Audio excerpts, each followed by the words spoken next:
And we're going to go back now to what was interrupted for Easter, and then I also interrupted it for Lent. So maybe it's been going on for a little long, but we're going to go back to this prayer series, and we're going to wrap it up today. So I promise we're getting there. This is it. And so on our prayer series, we've considered that the foundation of our prayer series, or our prayer, is that we believe God is near. Because we believe he's there to hear us. Why else would we say anything if we didn't think God was there to hear us? And so he's near to us. A key that for me comes out in this prayer series is also that we first look at the blessings in our lives. That's one of the top things that I've come to love the examine with. Because before we go to anything else, we savor the good in our lives. And we've looked at, other than the examine, we've looked at you can pray the Psalms. We've looked at the Lord's Prayer. We look at these foundations of prayer that we can use. They're beneficial, that we can turn to, especially in those times that we're rattled, or those times of pressure when sometimes I'm at a loss for words, but I want to say something. And so if we have some foundations we can go to, that's where we can go to. Then we looked, Mr. Potato Head was my assistant. And we looked at the ways we can dress him up a little bit. We can dress up our prayers a little bit. You have things like, we talk about confession. Confession is where I see the depth of God's love and grace in my life. When I follow the trail of breadcrumbs, basically, into myself, and I find where I'm falling short of the human call. And every time I bring that to God, the shame and the guilt of what I've done, God says, I'm exchanging it for love and grace. My love and grace has already gone to your core. It's already there. And so I just follow this breadcrumb trail in confession of just how deep God's love for me is, and how great his forgiveness for whatever I do wrong. And we talked about petition, bringing issues to God that we may have. We've talked about intercession, where there's other issues outside of myself that I want to bring to God, and I become that meeting place. As I hold those issues in the presence of Jesus' love, and I do that before I have an agenda.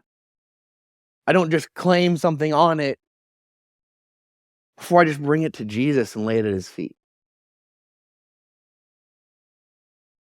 And so now we're going to talk about crickets.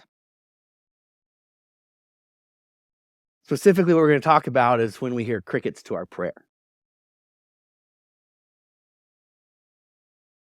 It's those times where God can feel absent or silent to what we're praying.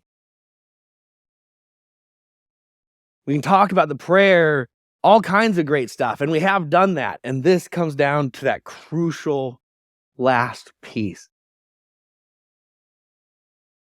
What do I do when I hear crickets? I have to believe that all of us have at least one place in our lives where God seems nowhere to be found, and the crickets chirp away. When I experience crickets from God, I often consider that it would be so much easier to have a deistic God of disassociation than to have a God of possibility. Thomas Jefferson is perhaps one of the most famous deists that we might know here in America. Thomas Jefferson is a name that is synonymous with the launch of America and all of that. And so you may have heard the name. And so he's perhaps one of the most famous deists that the general American would probably have heard the name of. He and most of the other founders of America, they believed in what's popularly called the clockwinder God. Old clocks, they used to have a dial or a lever, and you had to wind the clock to make it work. Once you wound it, you stepped back, and time marched. The deists had a distant, impersonal clockwinder God, who in their minds had done the work. He had done the clock winding, and he had now stepped away. as time then began to march. The clockwinder God had essentially set the world on its course. And now things would progress by the law of nature and reason. Nature had been handed over essentially to itself, as God then took a place in the distance. The intertwining of an active, supernatural, miracle-working God through history was undone by these deists, who essentially, I believe, removed the heart and spirit of Christianity. In fact, Thomas Jefferson, he took a razor blade to his New Testament to remove all the miracles of Jesus, and he removed most other supernatural events, including mentions of Jesus' deity and even his resurrection. Thomas Jefferson created a philosopher Jesus and called his sliced up remnants of the New Testament the life and morals of Jesus of Nazareth. And what you end up with is a God who isn't present with us in any supernatural sense. And I often think that such a removed God would make things so much easier because the rules are clear. We can depend on consistency with that God. He's not going to be here. There will be consistent absence. And then I have the knowledge that what is possible in any moment is simply what I can do with my own two hands, or I can enlist someone else to help me with. That is all that's possible.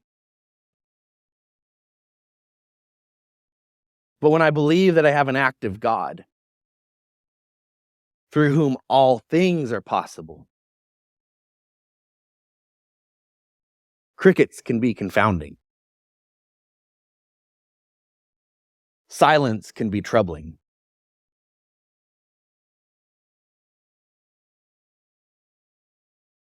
But I think that much of the trouble that even I have is due to how the church has come to view God and how I've even been, that's been instilled in me to a degree. And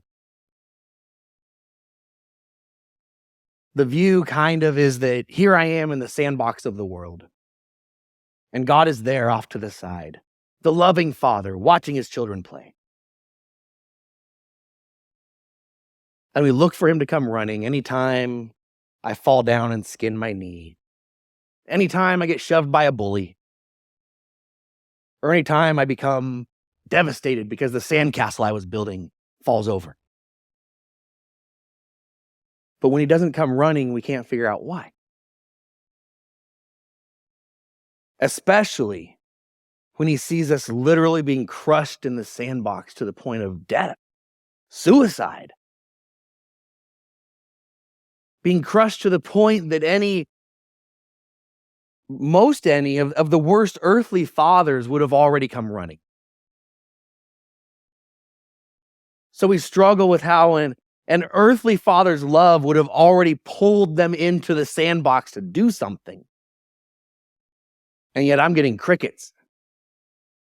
My loving Father God is apparently still on the side of the sandbox.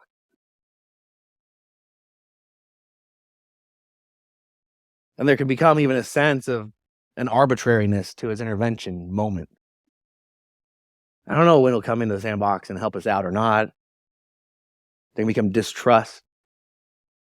Perhaps it can even undermine our decision to pray. I don't know. I just don't want to hope anymore because I don't know if he'll come.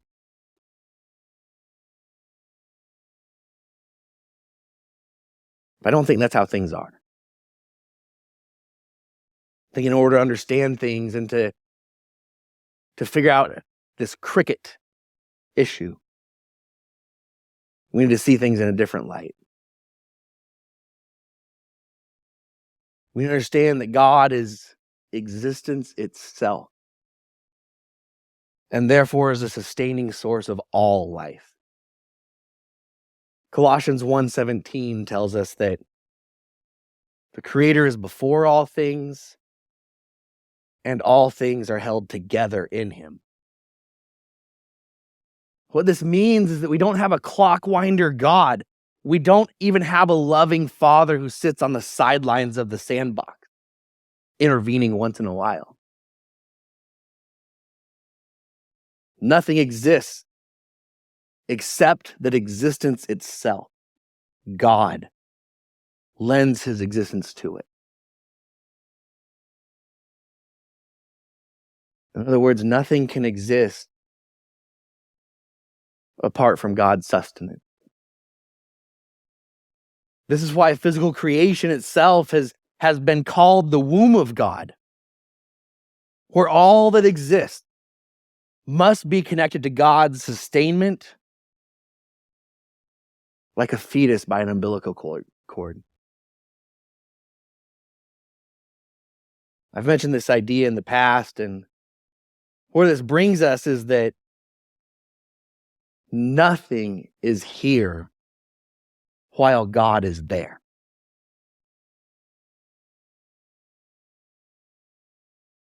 Unless God is anywhere lending of himself, nothing will exist. So where we arrive is that God has extended himself to everything, so that where there is suffering, even if we feel God is absent, he is there, suffering in the suffering, as he holds all things together.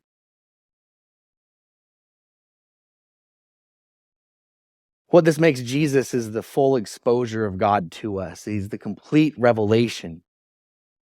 And it makes Jesus so he's not an anomaly, where God came close one time to humanity to fix a major problem, and then God withdrew back to the edge of the sandbox. Rather, when we understand his intimate and sustaining connection to all that he lends of his existence to, Jesus becomes not a single action of God, but he is the place where God's continual work has bled over into our reality. What we see in Jesus in his revelation is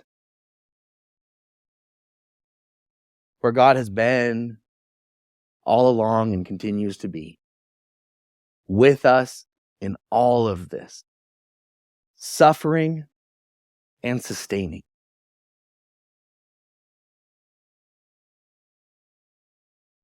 And what this means is that where humans are disrespected and dismissed, dehumanized, where humans are treated poorly, Jesus continues to be disregarded and cast aside. Where humans are beaten, Jesus continues to be flogged. And where humans are murdered, Jesus continues to be crucified. And we can come truly to understand Jesus' words that what we do to the least, we do to Jesus, for better or worse.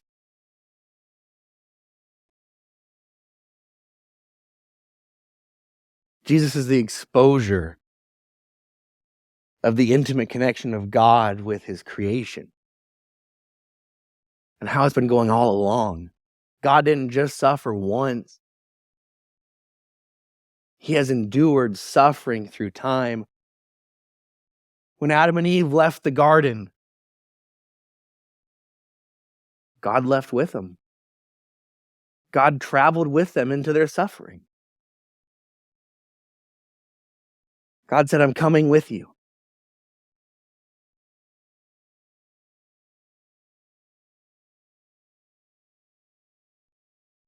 And when we realize this indivisible commingling between us and all that is, when we realize this commingling between us and God, we then end up in a multidimensional faith. One woman put it this way after going through a hard time in her life.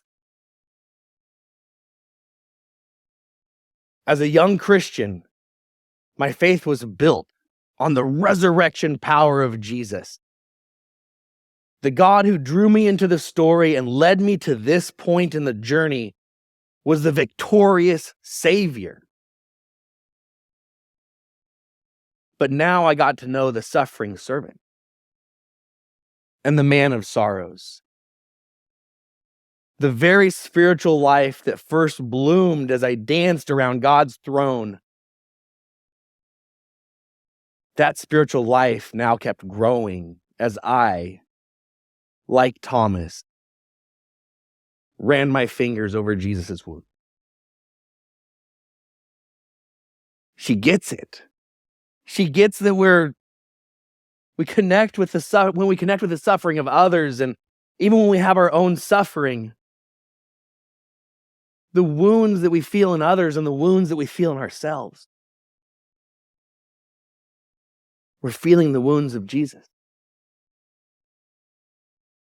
And we're discovering God for who he fully is. A God of resurrection power and of dark nights weeping in a garden. A God who heals a leper and yet lends his existence to a world with leper colonies. A God who opens the eyes of a blind man and simultaneously gives existence to another baby born blind. What we find is a complex God who we cannot reason into a box. And when we find this complex God, we enter into the truthfulness of Parker Palmer's words when he said, "The deeper our faith, the more doubt we must endure. The deeper our hope, the more prone we are to despair. The deeper our love, the more pain its loss will bring. If we hope to live without doubt, despair, and pain, then we will also find ourselves living without faith, hope, and love."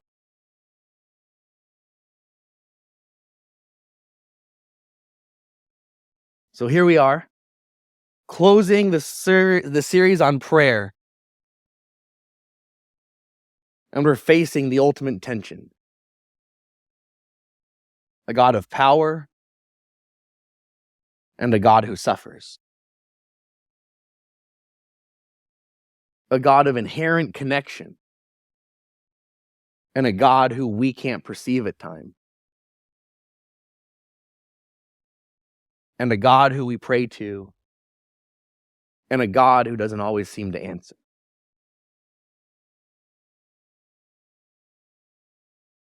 It's into this tension that I want to draw. It's into this tension that I want to draw our focus today. I want to draw our focus to two things in particular. Two things that I believe God actively, preciously collects. These two things are prayers and tears. Revelation 5:8 carries us to the throne room of God and describes the 4 living creatures and the 24 elders threw themselves to the ground before the Lamb. Each of them had a harp and golden bowls full of incense, which are the prayers of the saints.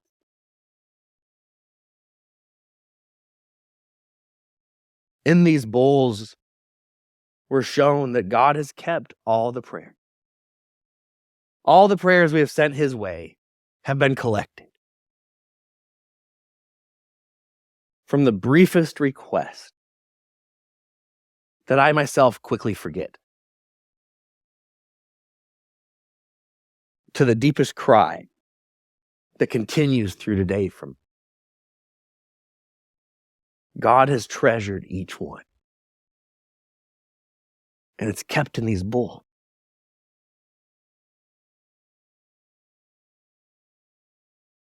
Every time we've taken God's hand and we've pointed at the mess, He's taken note. He has taken note.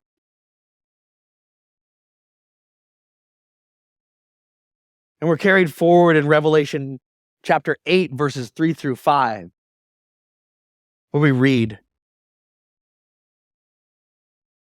another angel holding a golden censer came and was stationed at the altar.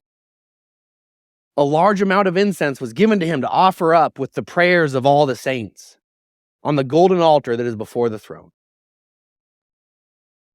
The smoke coming from the incense, along with the prayers of the saints, ascended before God from the angel's hand.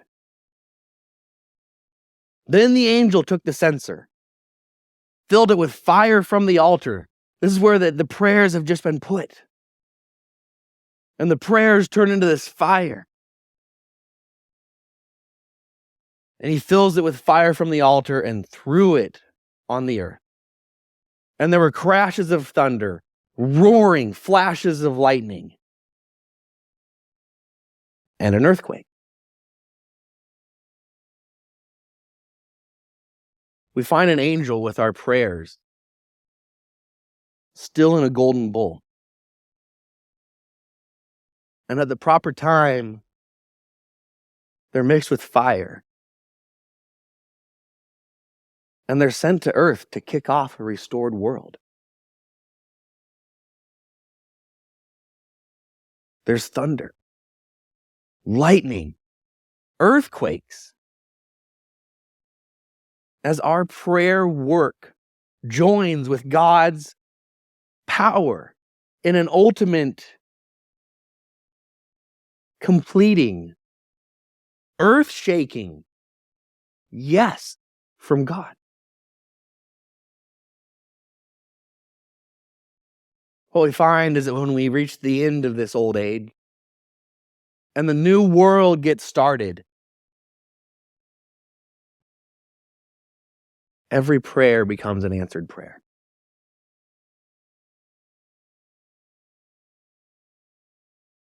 This is echoed in the Psalms when it comes to our tears.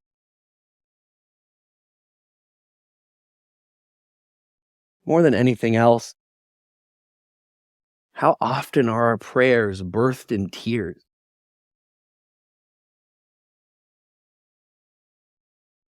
How often when pain and anger leaves us speechless,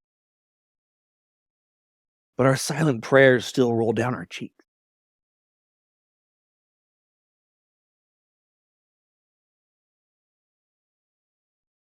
In poetry, the Psalms describe that God will not let a single one of the tears we cry go to waste. Rather, Psalms 56, verse 8 records, "You keep track of my misery. You put my tears in your leather container. Are they not recorded on your scroll?" We saw in Revelation that God is tracking all of our prayers, storing them up, holding them preciously. But we find here a special note that God is especially tracking our prayers of tears.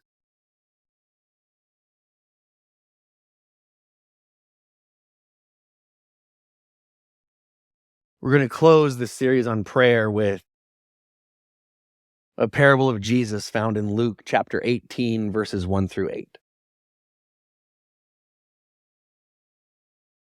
This passage says, "Then Jesus told them a parable to show them they should always pray and not lose heart. He said, in a certain city there was a judge who neither feared God nor respected people. There was also a widow in that city who kept coming to him, saying, "Give me justice against my adversary." For a while he refused, but later on he said to himself, "Though I neither fear God nor have regard for people, yet because this widow keeps bothering me, I will give her justice. Or in the end, she will wear me out by her unending pleas."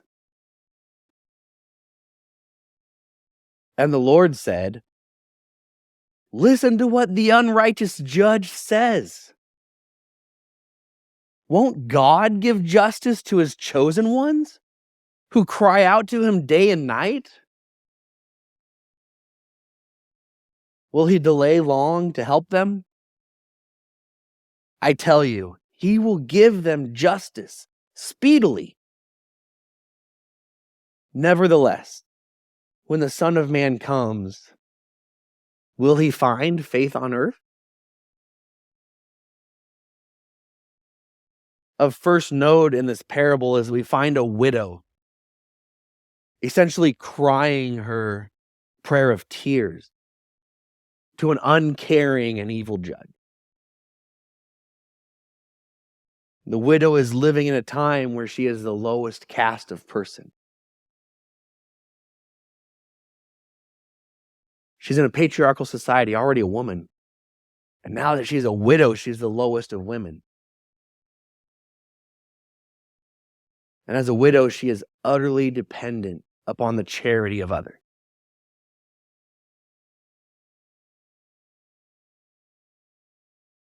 As a widow, she's dependent on charity.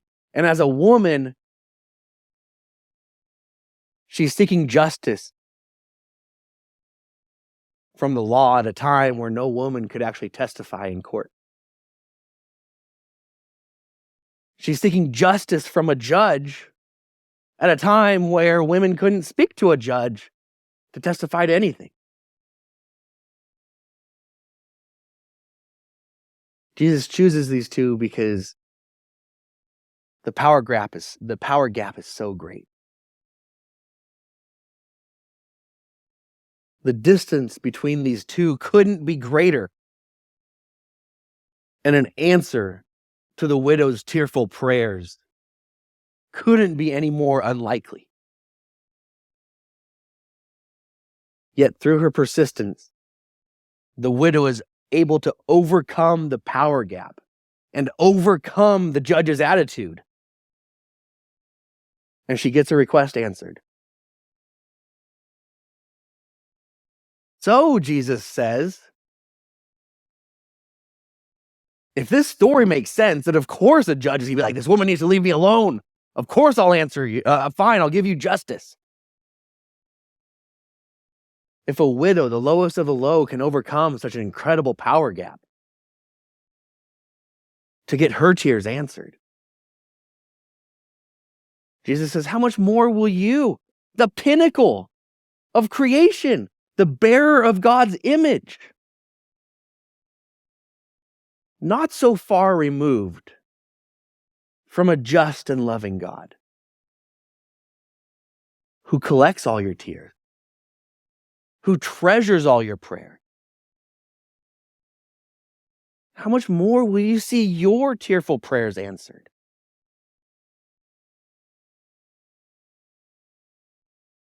So the call of Jesus is to not stop praying. If the widow's work was not wasted, our work with our prayers will certainly not be wasted.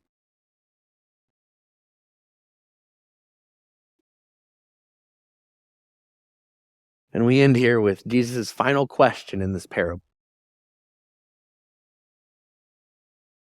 Jesus' question: when I come back at the end of all of this to set things right, in that time when all the prayers are to be answered with a creation shaking yes, when I come back at that time, will I still find people persisting in prayer?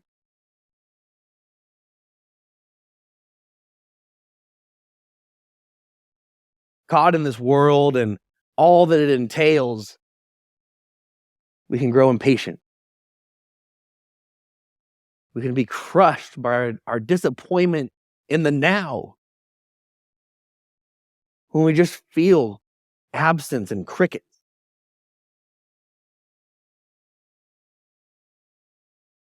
So will we grow impatient? Will we be crushed by the disappointment?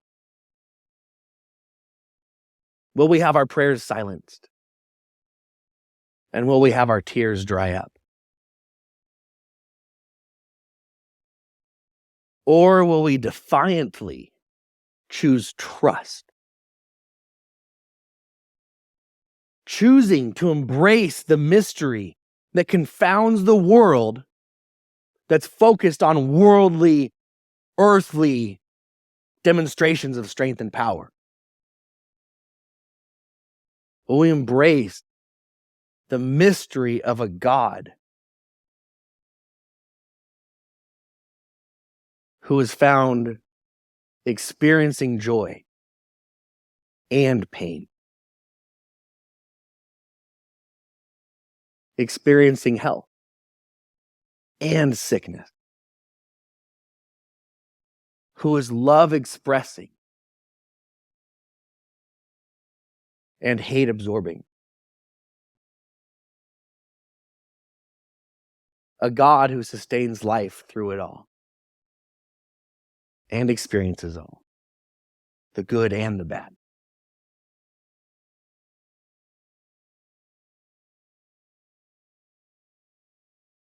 The call is to choose trust. To trust in the God that is Jesus. The God who refused to look on at things from a distance. The God who never offered platitudes from a place of comfort. The call is to continually renew our trust in the God who comes with us into the mess and who tells us, I'm treasuring it all, and I will shake this world when at the proper time I will answer it all.